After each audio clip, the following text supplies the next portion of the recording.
Hello everyone, welcome to skill I Q में आपका स्वागत है। तो बात करेंगे हम लोग अपने सीजीएल प्रीवियस ईयर क्वेश्चंस की।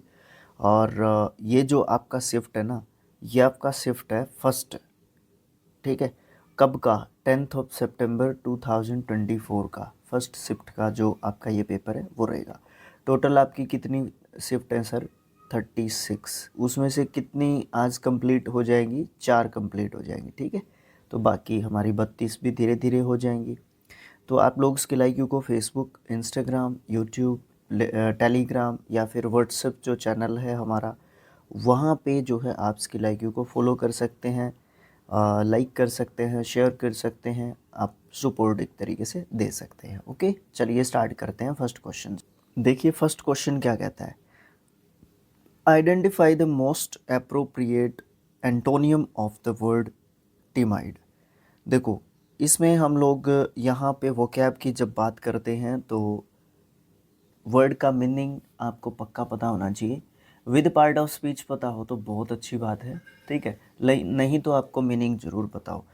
अब टिमाइड जो है ना हमारा, टिमाइड ये आपका एडजेक्टिव होता है और इसका मतलब डरपोक एक तरीके से कहोगे आप लोग। ठीक है, जो डरपोक है, जो बहुत ज़्यादा डरता है। ओके, अब देखो मीक, ऑप्शन नंबर 1 में मीक दे रखा है, इसका मतलब होता है विनम्र, विनम्र। ओके, डेयरिंग, डेयरिंग का मतलब होता है साहसिक। ठीक है, ओके, एनेक्सियस का मतलब होता है चिंतित, जो बहुत ज़्यादा चिंतित रहता हूँ। लिखने की बजाय बताता रहूँ मैं आपको, जल्दी जो है काम हो जाने की संभावना रहेगी। उसके बाद आपका स्पोकी, स्पोकी का मतलब होता है साहसी। ठीक है, क्या होता है स्पोकी? साहसी होता है, जिसके अंदर अब देखो साहस जो है क्या हो गया एक तरीके से, क्या हो गया, एक एक ऐसा साहस होता है स्पोकी, स्ट्रेंज या फिर एक तरीके से फ्राइटनिंग, एक तरीके से जो पर्सन होता है स्ट्रेंज या अजीब, इस तरीके से हम स्पोकी को लेते हैं कि आपका जो पूरे तरीके का वो वाला साहस नहीं दिखता है उसमें, जो आपका डेयरिंग में दिखता है ना। तो ये दोनों का मतलब साहसी बनता है, जो कि एंटोनियम है। ये भी नहीं है, ये भी नहीं है, ये दोनों एंटोनियम बन सकते हैं किसके? टिमाइड के, क्योंकि टिमाइड डरपोक होता है और ये दोनों साहसी होते हैं। अब इन दोनों में से आंसर क्या हो? इन दोनों में से स्ट्रॉन्ग जो आंसर होगा आपका वो डेयरिंग होगा, ना कि स्पोकी होगा। तो इसलिए स्पोकी का मतलब भी साहसी बनता है, बट यहाँ पे इसका आंसर नहीं बन सकता। ओके है, ये चीज़ क्लियर है। एसएससी ने भी डेयरिंग यहाँ पे दिया हुआ है। ठीक है, ओके, नेक्स्ट क्वेश्चन आया आपका। नेक्स्ट क्वेश्चन आया, select the most appropriate idiom. Idiom बताना है on the wall. On the wall का मतलब क्या होता है? ऑन द वॉल का मतलब होता है जल्दी से जल्दी जो है रिस्पॉन्स एक तरीके से देना, जल्दी से जल्दी, जितना हो सके जल्दी रिस्पॉन्स देना, प्रत्युत्तर देना, उत्तर देना, एक तरीके से आप बोल सकते हो ऑन द वॉल का मतलब होता है। अनअवेयर ऑफ एनी चेंजेस और developments and lazy to react to them, aware of any changes or developments but slow to react to them, aware of any changes or developments and quick to react to them। उसके बाद aware of any changes and developments या और developments but doing nothing, ये doing nothing ने रोक दिया, ये slow reaction ने रोक दिया, लेजी रिएक्ट ने इसको रोक दिया। तो आंसर आपका क्या हो गया? सी हो गया। इस तरीके से हमें ढूंढते हुए चलना है, लेकिन जब हम एग्ज़ाम में बैठे हों तो ज़्यादा टाइम हम लोग नहीं ले सकते, तो इसलिए थोड़ा सा स्पीड से काम करने की कोशिश करें, जितना हो सकता है उतना।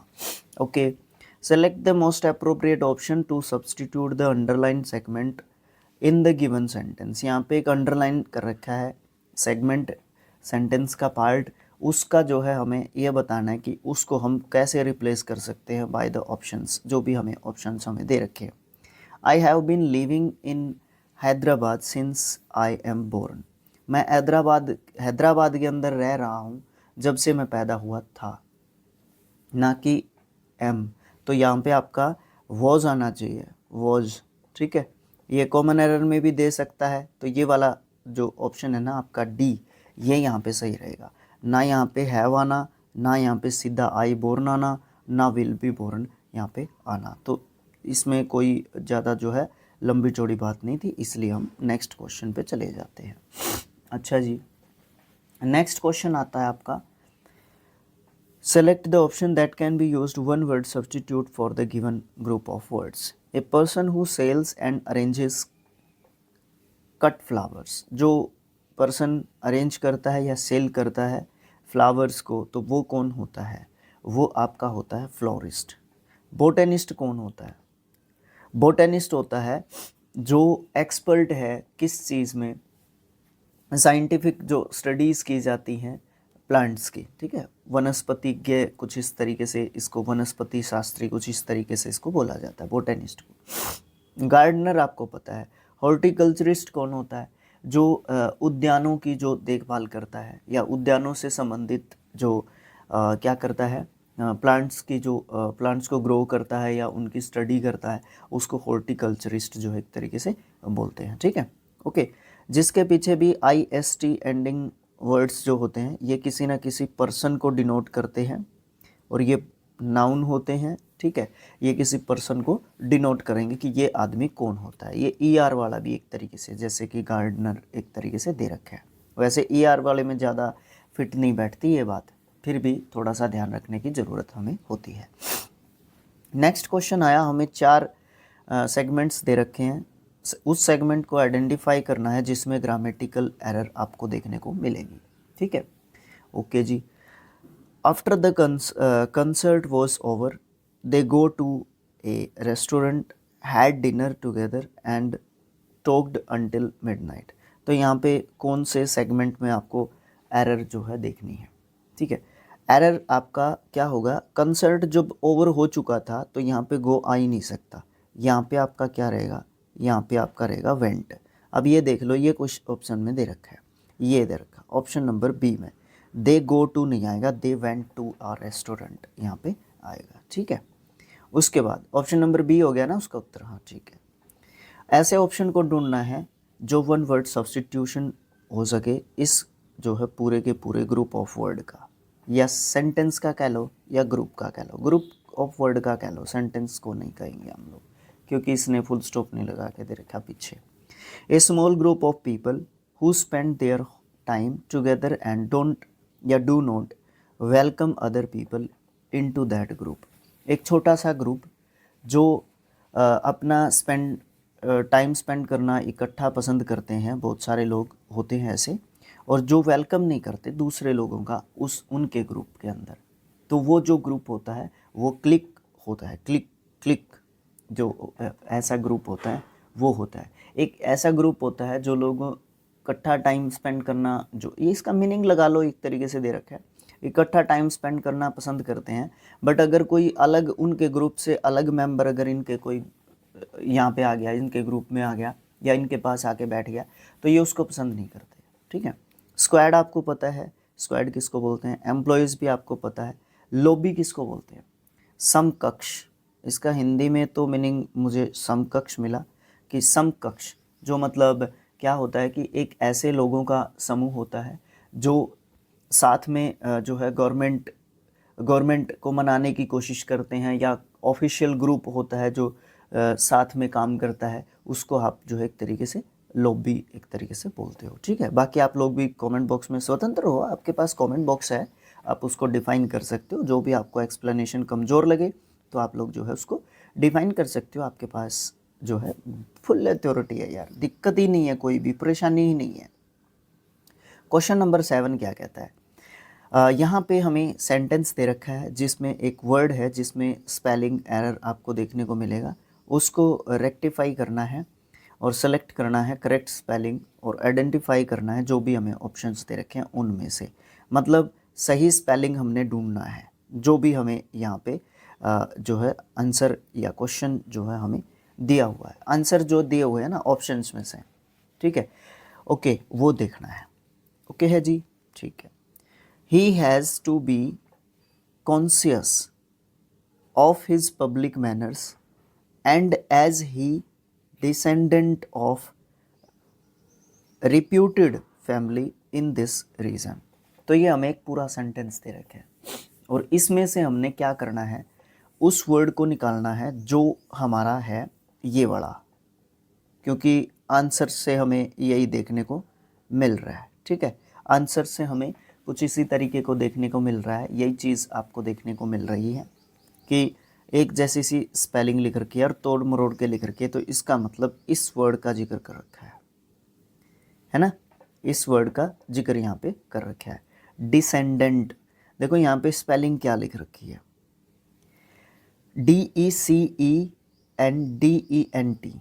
तो यहाँ पे इसका जो सही स्पेलिंग है, हम गलत की तरफ तो ध्यान ही नहीं देंगे, इसका स्पेलिंग है ये वाला सही, डिसेंडेंट।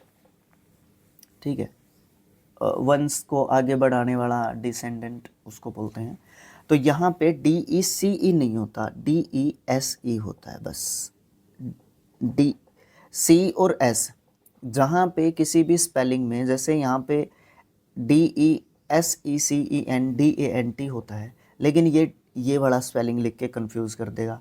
अगर DEC वाला स्पेलिंग होता है तो DES लिख के कंफ्यूज कर देगा। कई बार DIS होता है तो DES लिख के कंफ्यूज कर देगा। इस तरीके से ये कंफ्यूजन स्पेलिंग टेस्ट के अंदर रखता ही है। तो कहने का मतलब ये है, यहाँ पे हमारा आंसर नंबर बी है, 2 है। अगला क्वेश्चन आता है, सिनोनियम बताना है हमने इस वर्ड का। सेंटेंस पढ़ के देख लो और भी आसानी हमें हो जाएगी। ठीक है, द मोरबी ब्रिज मिसहैप या mishap has left Gujarat in a deplorable state. Deplorable state, अब डिप्लोरेबल क्या होता है, ABLE एंडिंग वर्ड है तो आपका एक एडजेक्टिव है। ठीक है, डिप्लोरेबल क्या होता है, डिप्लोरेबल का मतलब होता है निंदनीय, जिसकी निंदा की जा सकती है, जिसको एक तरीके से क्रिटिसाइज एक तरीके से किया जा सकता है ना, जिसकी तारीफ हम ज़्यादा नहीं कर सकते। क्यों? क्योंकि वो काम अच्छा नहीं हुआ, क्योंकि वो गुजरात में वो जो ब्रिज था है ना, वो बहुत ख़राब निकला, टूट गया, जो भी कारण रहा हो। ठीक है, तो निंदनीय या फिर इसकी बुराई की जा सकती है। जुबेलियन क्या होता है, जिसकी तारीफ की जा सकती है, खुशी मनाई जा सकती, खुशी मनाना वैसे आप बोल सकते हो जुबेलियन का मतलब। कंप्लेनिंग का मतलब शिकायत करना हो गया। डिस्पिकेबल, डिस्पिकेबल क्या होता है, घृणित, जिसकी निंदा की जा सकती है।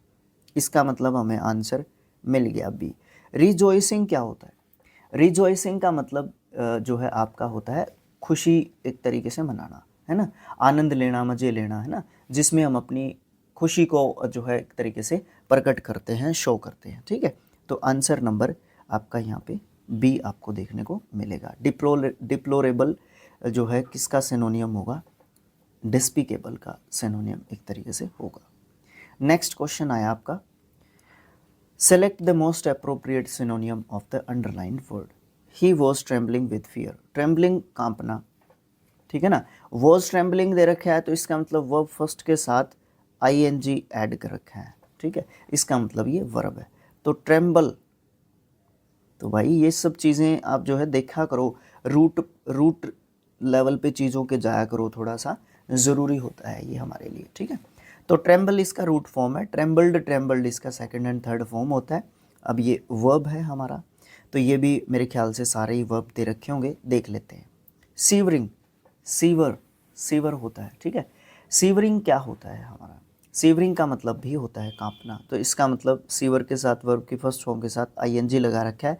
अगर हम यहाँ पे सीवरिंग भी लिख देंगे तो कोई दिक्कत नहीं होगी। तो आंसर हमें हमारा मिल गया, लेकिन हमें बाकी के ऑप्शंस को भी देखना पड़ेगा। रनिंग, रन का होता है दौड़ना। ठीक है, ये वाली चीज़ आपको देखने को मिलती है। अच्छा, यहाँ पे RUN है स्पेलिंग आपका, जब आप इसके साथ ING ऐड करोगे और जब भी किसी वर्ब का लास्ट लेटर कॉन्सोनेंट हो और उससे जस्ट पहले आपका वोवल हो, तो आपका कॉन्सोनेंट क्या हो जाता है, डबल, RUNN फिर ING आएगा। ये बात ध्यान रखना भाई। ठीक है, इस तरीके की चीज़ों का भी ध्यान रखा करो। फिर वीप है, वीप वेप्ट होता है। ठीक है, वीप का मतलब रोना होगा।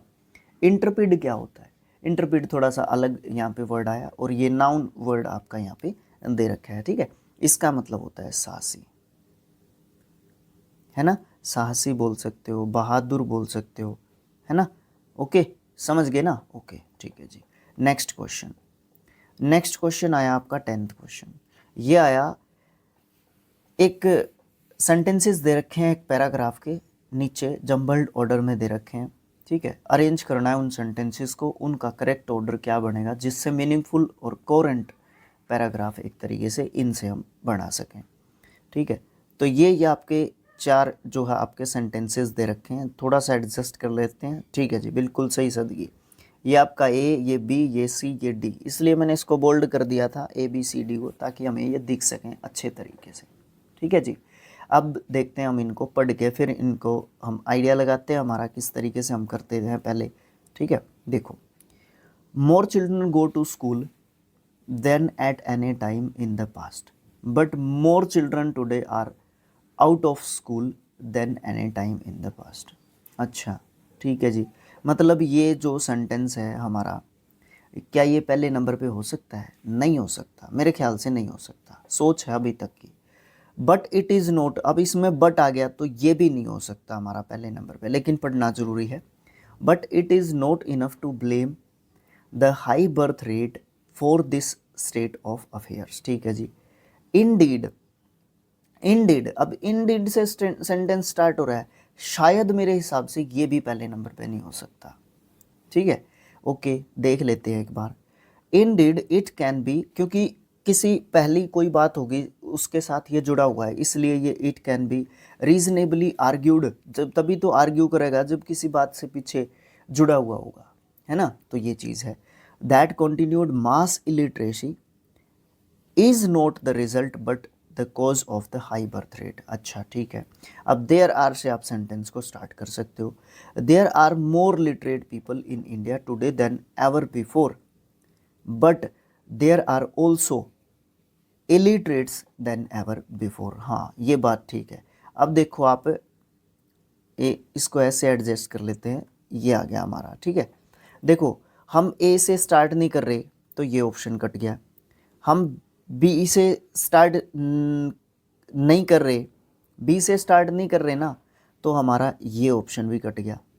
हम सी से स्टार्ट कर रहे हैं, नहीं कर रहे, तो हमारा ये ऑप्शन भी कट गया। ऑप्शन नंबर बी एक तरीके से हम इसका ले रहे हैं, but sorry option number B हम सी से नहीं ले रहे ना, तो सी भी हमने काट दिया, सी मैंने ये ऑप्शन के हिसाब से काट दिया। ऑप्शन नंबर डी से हम ले रहे हैं इसको, तो ऑप्शन नंबर डी में आपका ये ऑप्शन नंबर सी दे रखा है। ये इस तरीके से भी कंफ्यूज करता है, इस तरीके का क्वेश्चन पहले वाले पार्ट्स में भी आ चुका है हमारा, है ना। तो इस चीज़ के ऊपर हमें थोड़ा सा ध्यान देने की ज़रूरत है, ठीक है। ओके ठीक है जी, तो इसका ऑप्शन नंबर जो है आपका डी यहाँ पे सही बैठ रहा है। अब इसको मिला दो, पूरे के पूरे को आप एक तरीके से मिला दो, बिल्कुल मिलाना ज़रूरी है हमें ये ऑप्शन नंबर सी से। There are more illiterate people in India today than ever before, बिल्कुल सही बात है। But there are also more illiterate people, literate भी हैं और इलिटरेट भी हैं, पहले से भी और अब भी हैं, ठीक बात है। ये हमने पहले नंबर पे रख दी। दूसरे नंबर पे हमारा ए दे रखा है, more children go to school than at any time in the past, but more children are out of school than at any time, ये दूसरे नंबर पे रखी हमने बात। तीसरे नंबर पे फिर बी को रखा था, but it is not enough to blame the high birth rate for this state of affairs, ये हमने तीसरे नंबर पे रखा, ये चौथे नंबर पे रखा। तो इस प्रकार से हमारा सीक्वेंस जो है क्या बनता है, ऑप्शन नंबर जो है सी आपका बनता है। अपने नेक्स्ट क्वेश्चन पे, तो नेक्स्ट क्वेश्चन हो गया हमारा 11th क्वेश्चन। इसमें अप्रोप्रिएट जो है सिनोनियम को देखना है, जो कि बोल्ड लेटर में लिखा हुआ है, हमने अपनी तरफ से उसको जो है अंडरलाइन भी कर रखा है, ठीक है। तो ही ट्राइड टू एलाइविएट, अब देखो ट्राइड जो है यहाँ पे सेकंड फॉर्म लिख रखी है, फिर टू प्लस के वर्ब की फर्स्ट फॉर्म लिख रखी है, तो इसका मतलब ये वर्ब की फर्स्ट फॉर्म है, ठीक है ना। टू इन्फिनेटिव जो हमारा होता है, जो क्लास 10th में चैप्टर आता है, ठीक है। तो यहाँ पे ये वो चीज़ दे रखी है, इसका मतलब ये वर्ब है। The sufferings of his neighbours, यहाँ पे क्या देना है, इसका सिनोनियम देना है। अब उससे पहले हमें एलाइविएट का मतलब जो है ज़रूर से पता होना चाहिए। एलाइविएट का मतलब होता है हल्का करना। He tried to alleviate the sufferings of his neighbours, मतलब उसने ट्राई किया था, उसने प्रयत्न जरूर किया था उसके जो सफरिंग्स हैं है ना, उसके नेबर्स के जो सफरिंग्स हैं, जो परेशानियां हैं, उनको कम करने का, हल्का करने का। ठीक है, अब इसके लिए जो सिनोनियम है वो आपका है रिलाइव। रिलाइव्ड आपका सेकंड एंड थर्ड इसका फॉर्म होता है। इंटेंसिफाई का मतलब होता है एक तरीके से बढ़ाना, है ना, बढ़ा सकते हैं आप इंटेंसिफाई करके, और ज़्यादा मजबूत कर सकते हैं आप किसी चीज़ को। इंटेंसिफाइड इसका सेकंड एंड थर्ड जो है फॉर्म देखने को मिलेगा। ऐड आपको पता है। स्वेल का मतलब क्या होता है? स्वेल का मतलब होता है एक तरीके से बढ़ाना। ठीक है, ओके, तो ये चीज़ आप जो है बोल सकते हो। ठीक है जी, ओके, चलते हैं नेक्स्ट क्वेश्चन पे। नेक्स्ट क्वेश्चन आता है आपका, ये सेंटेंस दे रखे हैं, इसमें 4 जो पार्ट्स हैं सेंटेंस के अलग अलग कर रखे हैं, उसमें ग्रामेटिकल एरर आपको ढूंढना है। Renewable energy sources like solar and wind power will replace traditional fossil fuels and help reduce carbon emissions। कहने का मतलब यहाँ पे हिंदी पे जाओगे ना, हिंदी पे गए तो 100% मरे। इसमें सबसे इम्पोर्टेंट चीज़ यही है, हिंदी पे गए हम तो 100% हम लोग मरे। यहाँ पे हमें ग्रामेटिकल रूल्स पे जो है ज़्यादा फोकस करके चलना पड़ेगा, एक एक को देख के चलना पड़ेगा, फिर जाके हम इसको एक तरीके से ढूंढ सकते हैं। नहीं तो हम हिंदी पे गए तो बिल्कुल फंस गए, बिल्कुल इसमें कोई दिक्कत ही नहीं हमें ढूंढ पाएंगे हम लोग। ठीक है, तो यहाँ पे हम लोग देखते हैं अपना जो सेंटेंस है उसमें कहाँ पे दिक्कत आपको देखने को मिलेगी। Renewable energy sources like solar and wind power. अच्छा, यहाँ पे आपका सेंटेंस ऑलमोस्ट ठीक दिख रहा है।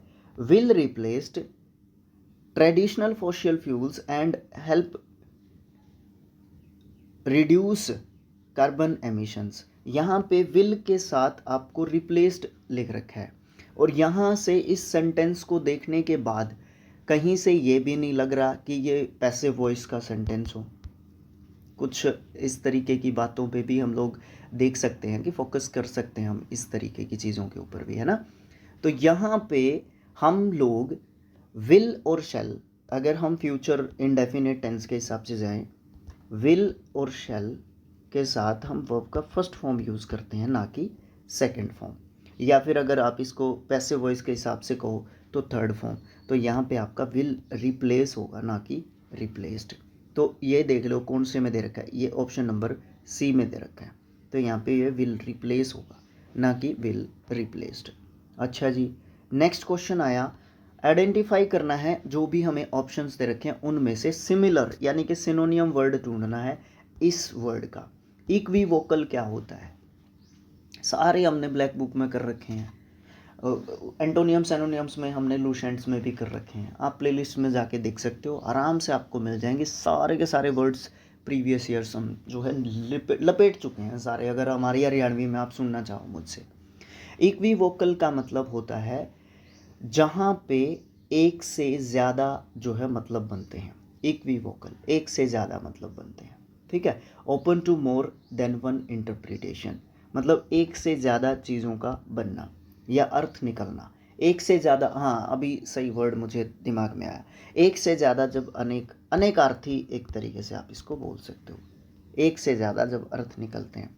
क्लियर का मतलब तो स्पष्ट होगा, ये तो आंसर हो नहीं सकता आपका। अच्छा, रिप्रेजेंटेटिव होते हैं प्रतिनिधि, ये भी हमारा आंसर एक तरीके से नहीं है।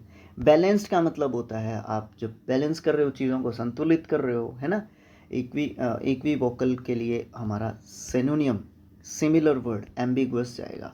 एम्बिगुअस के बारे में बहुत बार हम लोग पढ़ चुके हैं। बी आई मीन्स दो, ठीक है, मतलब दो, अस्पष्ट, अनक्लियर, जहाँ पे एक चीज़ के बहुत सारे मतलब निकलें, जहाँ से बात जो है क्लियर ना हो सके, तो इसलिए इक्विवोकल का मतलब एम्बिगुअस। यहाँ पे हमारा बी ऑप्शन जो है सही आपका आंसर रहेगा। नेक्स्ट जो आपका क्वेश्चन आता है वो आता है एंटोनियम आएगा, जो भी अंडरलाइन हमारा वर्ड दे रखा है इस सेंटेंस के अंदर। सी वॉज इलेटेड, अब यहाँ पे वॉज इलेटेड दे रखा है, ठीक है, तो वॉज के बाद यहाँ पे थर्ड फॉर्म यहाँ पे आपकी दे रखी है। ठीक है जी, कोई बात नहीं, इसका एंटोनियम भी हम ढूंढेंगे। Was elated about her promotion but her colleague felt quite disheartened, मतलब वो तो बहुत ज़्यादा खुश थी। इलेटेड मतलब क्या होता है? बहुत ज़्यादा खुश होना, इलेटेड होता है बहुत ज़्यादा खुश होना, बहुत ज़्यादा एक्सट्रीमली हैप्पी और एक्साइटेड रहना एक तरीके से, ठीक है। चीयरफुल, हाँ कहीं ना कहीं आप जो है बोल सकते हो चीयरफुल, पर चीयरफुल इसका सिनोनियम होगा ना कि एंटोनियम। हमें क्या ढूंढना है, एंटोनियम ढूंढना है। डिस्करेज्ड, बिल्कुल सही बात है, हतोत्साहित। करेज्ड इसका सिनोनियम में गिन सकते हो आप। प्राउड तो गर्व वाली बात होगी, डिलाइटेड खुश वाली बात होगी, ये तो सिनोनियम ही बन जाएंगे इसके। इसका कोई लेना देना नहीं है, ये दोनों सिनोनियम बन जाएंगे इलेटेड के, बट ये वाला ऑप्शन नंबर सी आपका सही उत्तर यहाँ पे रहेगा, इलेटेड का डिस्करेज्ड, ठीक है, क्योंकि वो जो है थोड़े से नाराज से एक तरीके से दिखते हैं, ठीक है जी। नेक्स्ट आया, select the best expresses given sentence in active voice. अच्छा, ये एक सेंटेंस में हमने एडजस्ट नहीं किया इसको, चलो कोई बात नहीं। यहाँ पे सेंटेंस आपको दे रखा है, the contract was grabbed by the biggest telecom company in India. अच्छा, तो यहाँ पे वॉज ग्रैब्ड लिख रखा है और इसको हमने, ये ऑलरेडी हमारा पैसिव वॉइस में दे रखा है और एक्टिव वॉइस में सेंटेंस हमने ढूंढना है इसका, ठीक है। ये सीधी सी बात आपको यहाँ पे देखने को मिल रही है। अब देखो यहाँ पे दे रखा है वॉज वर्ब प्लस के वर्ब की थर्ड फॉर्म, इसको उल्टा जब आप करोगे तो पास्ट इंडेफिनिट में करोगे, वर्ब की सेकंड फॉर्म देख लो और वॉज को ख़त्म कर दो, है ना।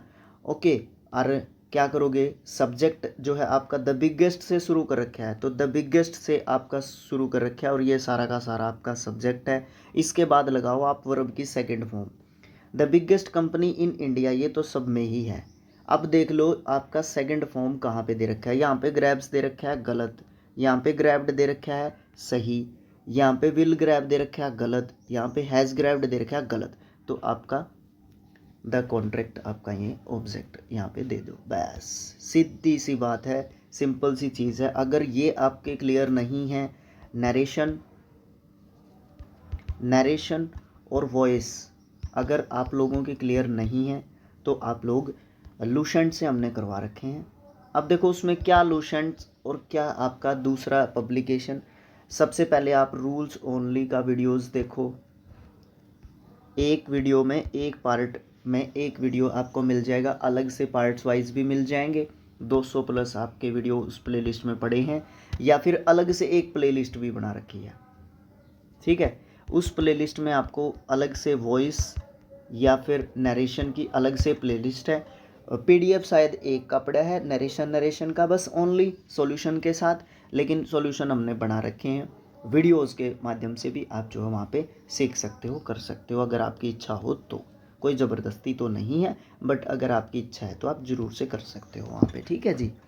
नेक्स्ट क्वेश्चन आया, I am dash about whether to accept the job offer और कंटिन्यू फ्रीलांसिंग। मतलब इसके पास दो ऑप्शन है, एक तो जॉब का है और एक फ्रीलांसिंग को कंटिन्यू करे। क्या करे, मतलब जो काम ये कर रहा है या तो वो करे या फिर इसको जॉब मिल गई है वो करे।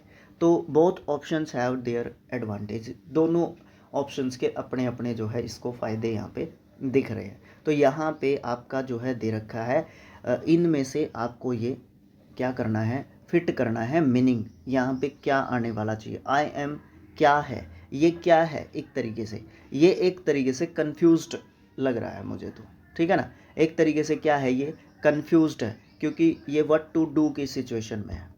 व्हाट टू डू मतलब क्या करूँ क्या ना करूँ, है ना। तो यहाँ पे वो होता है ऑन द फेंस, एक तरीके से ये फेंस के ऊपर है, एक तरीके से ये मेड़ दीवार के ऊपर है कि देखो ये दो ज़मीनें हैं, एक इधर ए एक इधर बी। अब मैं इधर जाऊं ये जॉब है, इधर जाऊं ये फ्रीलांसिंग है, और ये यहाँ पे खड़ा है कि मैं करूं क्या। तो ये क्या है, ऑन द फेंस है, ये फेंस मान के चलो। मेरे हिसाब से आप इसका मीनिंग आज के बाद भूलने वाले नहीं हैं, मुझे ऐसा लगता है। बाकी कटिंग कॉर्नर्स मतलब जो शॉर्टकट्स होते हैं उनको जो है एक तरीके से काट लेना। लेफ़्ट आउट इन कोल्ड मुझे आप लोग कमेंट बॉक्स में लिख के बता सकते हो क्या होता है। अप इन द आर्म्स का भी मुझे आप लोग बता सकते हो, क्योंकि बाकी सब ऑप्शंस का भी आपको पता होना चाहिए। अच्छा, अगर आप कमेंट बॉक्स में लिख के बताओगे तो इससे मुझे ये लगेगा कि आप लोगों ने वीडियो को देखा है। चलिए नेक्स्ट जो हमारा क्वेश्चन है 17 वो देखते हैं। Select the correctly spelled word. अच्छा, 3 वर्ड यहाँ पे गलत हैं और एक हमारा सही है। तो देखते हैं हम लोग, इस तरीके के क्वेश्चंस हमें फंसाते हैं भाई, ठीक है। वैसे आप इसके लिए भी मैं थोड़ा सा प्रमोशन करना चाहूँगा। ब्लैक बुक का टॉप 200 है कि 100 है, 200 है आई थिंक, स्पेलिंग टेस्ट का वीडियो बना रखा है, उसको आप देख सकते हो। एक्सप्लेन कर रखा है, जिसको ज़्यादा ज़रूरत थी स्पेलिंग्स की, with part of speech explain कर रखा है, विद मीनिंग एक्सप्लेन कर रखा है, हिंदी और इंग्लिश, ठीक है। आप उसको देख सकते हो जाके, ठीक है जी, ओके। अब क्वेश्चन पे आ जाओ। कंसेंसस, एंटरप्रेन्योरशिप, कलीग और बिजार, यहाँ पे आपके स्पेलिंग हैं 4, ठीक है। देखो हमें है ना कलीग की स्पेलिंग खूब देखी है, हमने करेक्ट स्पेलिंग देखना है, ठीक है। कलीग की स्पेलिंग देखी है और ये ऐसी गलतियां हमसे बहुत ज़्यादा करवाएगा, इसमें गलती है। सबसे पहली बात तो ये हमारा आंसर नहीं है, क्योंकि करेक्टली स्पेल्ड वर्ड ढूंढना है ना, तो हम ढूंढेंगे कैसे, वो तो देख रहे हैं।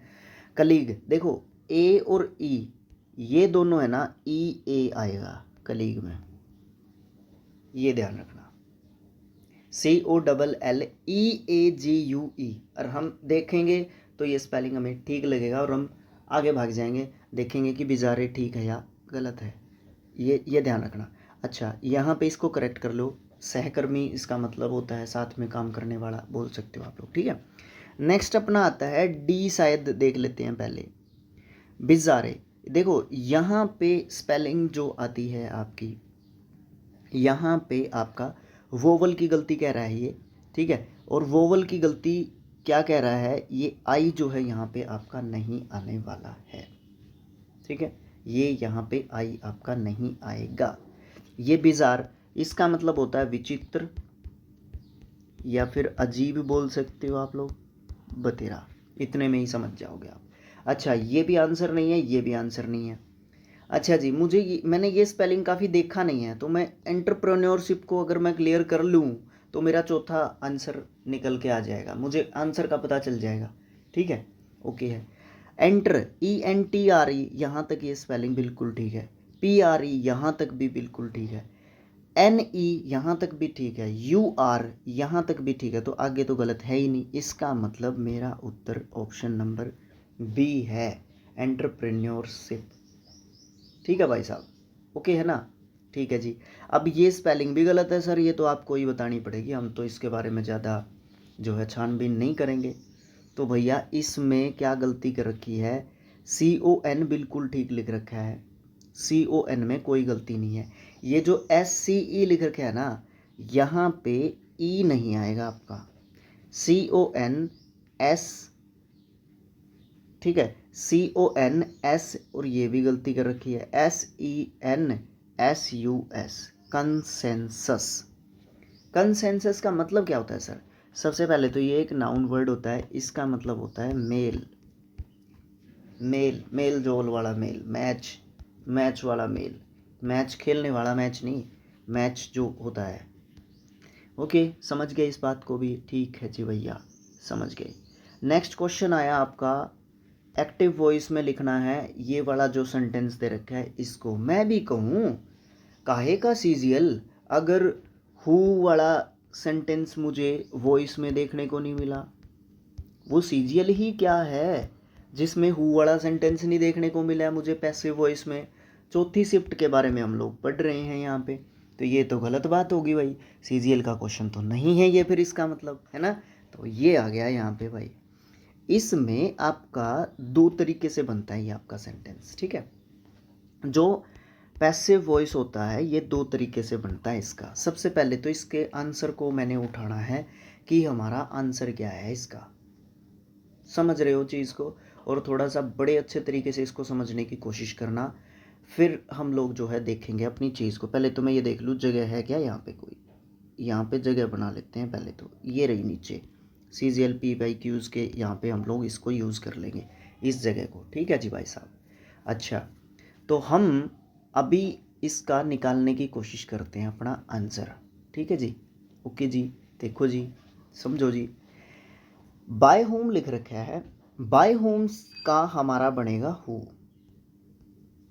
पहले ही नंबर पे बनेगा हमारा हु, ठीक है। अब ये डिड कट गया, ये you are taught by home ये कट गया, ऑप्शन नंबर बी बच गया और ऑप्शन नंबर हमारे पास डी बच गया। ये तरीके हैं भैया ढूंढने के, ठीक है। उसके बाद आप देखो वॉज के साथ टोट लिख रखा है। क्या लिख रखा है? वॉज के साथ टोट लिख रखा है, यानी कि क्या लिख रखा है, देखो मैं भूल जाऊंगा, या तो बी या डी ऑप्शन हमारा सही आंसर हो सकता है। देखो वॉज वर 2 मिनट पहले भी लिखी थी ये चीज़, अगर थर्ड फॉर्म है तो वर्ब की सेकंड फॉर्म बनेगी और वॉज और वर हमारे हट जाएंगे। तो अब देखो कहाँ पे है ये चीज़, हेड प्लस के टोट हो नहीं सकता, तो ये भी कट गया आपका। आंसर क्या आ गया सर? हमारा आंसर नंबर डी आ गया। ये होती है अप्रोच, क्या करने की? क्वेश्चंस के आंसर्स को निकालने की। अच्छा जी, आप दो आंसर्स कह रहे थे इसके, एक तो यहाँ पे इसका लिखा हुआ है, दूसरा कैसे बनेगा सर वो भी समझा दो। ठीक है भैया, वो भी समझा देते हैं आपको, कोई दिक्कत यहाँ पे नहीं होनी चाहिए। ओके जी भैया, देखो एक तो इसका हु का हु के साथ ही बनता है, जिसमें पहले नंबर पे आपका हु ही रहेगा। ठीक है, समझना भाई, देख मैं पूरा जोर लगा रहा हूँ यहाँ पे, समझने की कोशिश करना, भागना मत यहाँ से, नहीं तो फिर मैं टाइम कैसे दे पाऊँगा आप लोगों को। टाइम मैं दूंगा तभी तो, तब रिस्पॉन्स मिलना चाहिए ना वीडियो को आपके। देखो हु बन गया आपका, ठीक है भैया, हु बन गया। उसके बाद आपको क्या करना है, उसके बाद आपको क्या करना है, उसके बाद आपको हेल्पिंग वर्ब यहाँ पे आपकी यही रही। उसके बाद आपकी यहाँ पे आएगी सब्जेक्ट। सब्जेक्ट आपका यहाँ पे यू ही रहेगा, यू आपका सब्जेक्ट हो गया। सर ये स्पेस क्यों छोड़ दिया? क्योंकि आपका वर्ब जो है ना इससे पहले निकलेगा, ठीक है ना, वर्ब जो है आपका इससे पहले निकलेगा। तो यहाँ पे आपका आ जाएगा टोट, हु टोट यू क्या ग्रामर, क्या ग्रामर, ठीक है। ओके, और बाय भी इसके साथ में पीछे लिख देते हैं और साइन ऑफ इंटेरोगेशन आपको यहाँ पे देखने को मिलता है। ठीक है, ये समझ गए? समझ गए ना इसको इस तरीके से? ठीक है जी। अब ये कैसे बना रखा है, ये वाला बाय होम लिख देते हैं शुरू में ही इसका। अब देखो यहाँ पे बाय आ चुका है, उसमें बाय आता है पीछे, बस ये चीज़ समझने की ज़रूरत है। जब बाय होम से बनाओगे तो बाय शुरू में ही आया आपका, ठीक है। ओके जी, उसके बाद ये था ना हमारा आंसर। अब उसके बाद आपका आएगा, ये दे रखी है यहाँ पे वॉज या फिर वर, यहाँ पे आपका दे रखा है, अच्छा दे रखा है, ठीक है जी। वॉज या वर से आपका फिर बनना है, ठीक है जी। अब हमारा यू है, यू को हम पास्ट में क्या मानते हैं, सिंगुलर सब्जेक्ट मानते हैं, तो इसके साथ आया वॉज, ये वॉज लिख दिया। फिर आपका क्या आया, अब यहाँ पे इसको यू को हम ट्रीट करते हैं एज एन जो है सब्जेक्ट, लेकिन लास्ट में जाता है फिर ये इस प्रकार के सेंटेंसेस में बाय होम के हिसाब से। यहाँ पे बाय होम को भी आप मान सकते हो, लेकिन यू के हिसाब से ही चलेगी चीज़ें, ठीक है। अच्छा, फिर आपका आएगा ये जो बीच में आपका ग्रामर जो वर्ड दे रखा है, ग्रामर, ठीक है, ओके है, ठीक है। उसके बाद आपकी आई वर्ब की थर्ड फॉर्म, और फिर किसको आपको सिखाना है ना, तो किसी से प्रेपोजिशन से हमें जोड़ना पड़ सकता है हमारे लास्ट वाले जो ऑब्जेक्ट, इसका एक तरीका। वैसे सब्जेक्ट यहाँ पे ग्रामर रहेगा, ठीक है, यहाँ पे सब्जेक्ट ग्रामर रहेगा। तो उसके बाद आपका जो यू है उसको हमने टू से इसको क्या कर दिया, जोड़ दिया। तो इस तरीके का ये चीज़ है। अगर आप कहो ऑन वाइट बोर्ड, कमेंट्स मिलने चाहिए मुझे, ऑन वाइट बोर्ड मैं यहाँ पे 10 से 15 सेंटेंसेस लेके आ जाऊँ एक वीडियो के अंदर, और यहाँ पे आपको डाल दूँ हु वाले सेंटेंसेस से रिलेटेड। 10-15 तो ज़्यादा हो जाएंगे, 5 से 6 या 10 सेंटेंसेस ले लेते हैं हम लोग, 15 तो ज़्यादा सेंटेंसेस हो जाएंगे हमारे, है ना। ये चीज़ आप लोग देख लेना, बता देना मुझे कमेंट बॉक्स में लिख के, ठीक है। ठीक है जी। नेक्स्ट क्वेश्चन आया आपका, वन वर्ड सब्स्टिट्यूशन का है इसका। A place where fruit trees are grown, जहाँ पे फ्रूट ट्रीज को उगाया जाता है उसको हम क्या बोलते हैं, उसको हम बोलते हैं ऑर्कार्ड।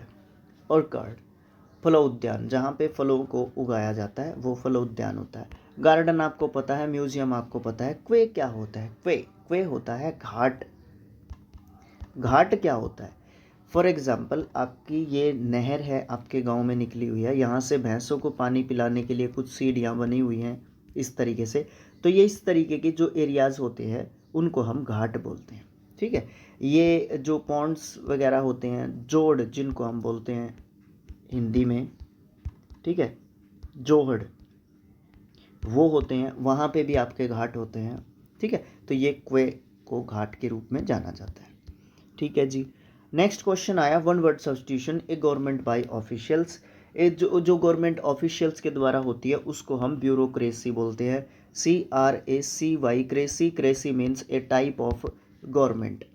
ऑटोक्रेसी, ऑटो मतलब खुद, ठीक है, एक ऐसा सिस्टम जिसमें गवर्नमेंट चलाई जाती है एक आदमी के द्वारा, जिसके पास बहुत सारी पावर है। Mono mono mono mono monarchy, mono मतलब एक होता है वैसे मोनो, लेकिन यहाँ पे मोनो नहीं है। मोनार्की मतलब राजतंत्र, इसको हिंदी में लिखते हैं वैसे।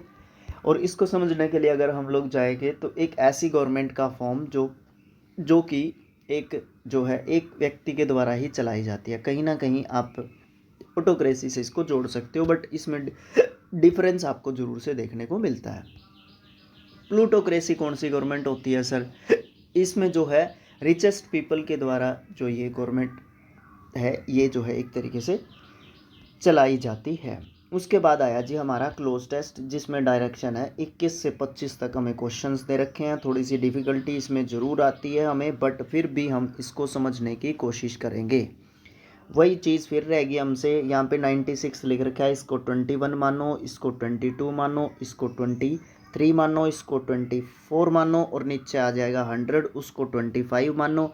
जहाँ पे ये गोलदारे लगा रखे हैं यहाँ पे आपका फिलअप। ठीक है भाई, ओके जी। अब समझो इस चीज़ को कैसे हम लोग कर सकते हैं। एक में हमारे 2 दे रखे हैं वैसे तो, चलो कोई बात नहीं, ठीक है। The third national wild life action plan for 2017 to 2031 underlying India's plan for wildlife conservation was unveiled dash the global wildlife program conference। तो आपका यहाँ पे ऑप्शन दे रखे हैं एट, फोर, इन और टू। एट, फोर, इन और टू।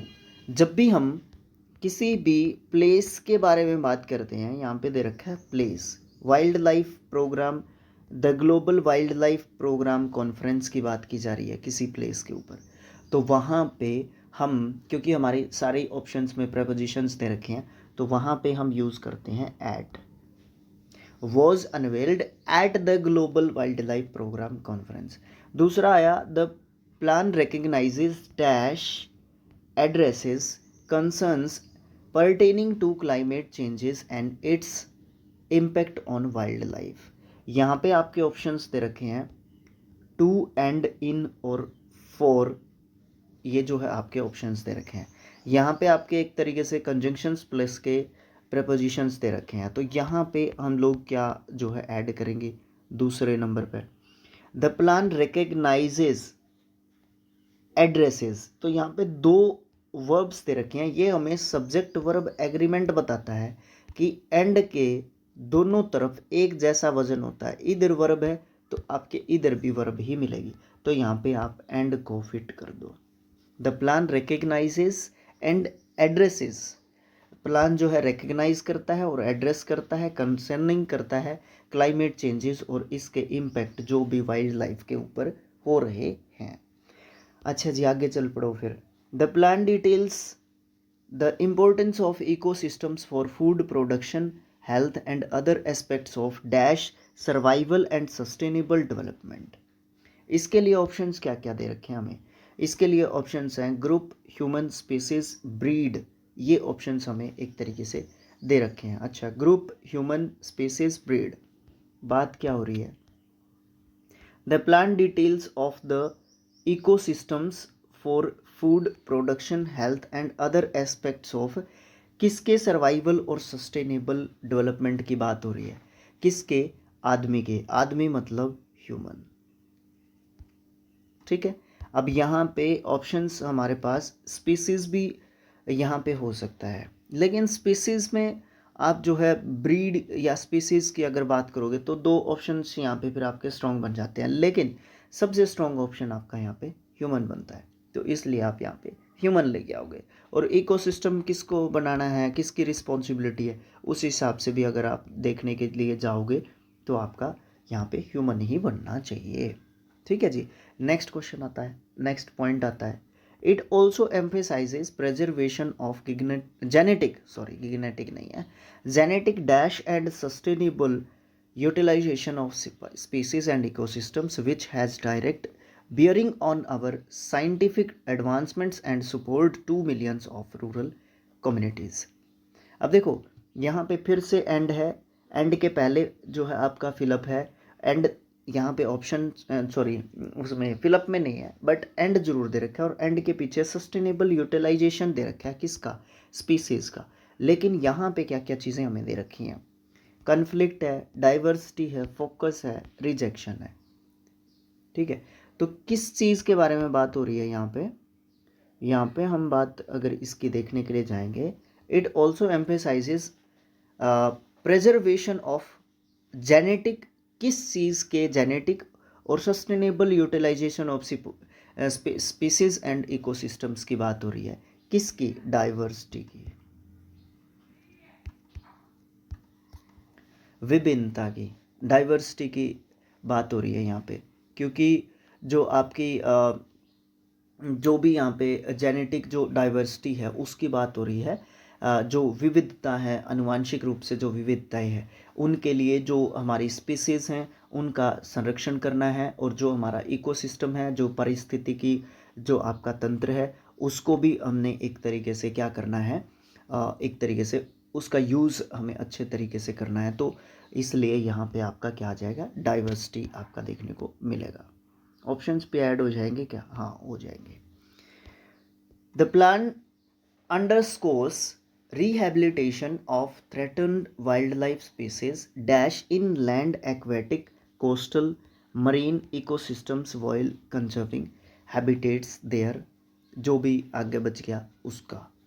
ठीक है, तो यहाँ पे हमारे ऑप्शंस हैं इंक्लूडिंग, गैदरिंग, काउंटिंग और मिक्सिंग। यहाँ पे मिक्सिंग लिख रखा है, एक बार हटा के दिखा दूँ, ये देख लो मिक्सिंग लिख रखा है यहाँ पे। ठीक है, तो यहाँ पे किस चीज़ की बात हो रही है, जो भी अंडरस्कोर प्लान्स हैं रिहैबिलिटेशन के, रिहैबिलिटेशन अंडरस्कोर जो प्लान्स हैं थ्रेटन कर रहे हैं जो हमारी वाइल्ड लाइफ स्पीसीज़ को, जिसमें कौन कौन सी चीज़ें शामिल हैं, जिसमें आपकी एक्वेटिक जो स्पीसीज़ हैं, चीज़ें हैं शामिल हैं, कोस्टल है, मरीन इकोसिस्टम है, ये सारे के सारे उसमें क्या है, शामिल है। तो आपका इंक्लूडिंग यहाँ पे सही आंसर एक तरीके से बन जाएगा। ठीक है, तो इस तरीके से हम लोग जो है अपने 25 जो आपके क्वेश्चंस हैं ना, 25 जो आपके क्वेश्चन हैं, शिफ्ट नंबर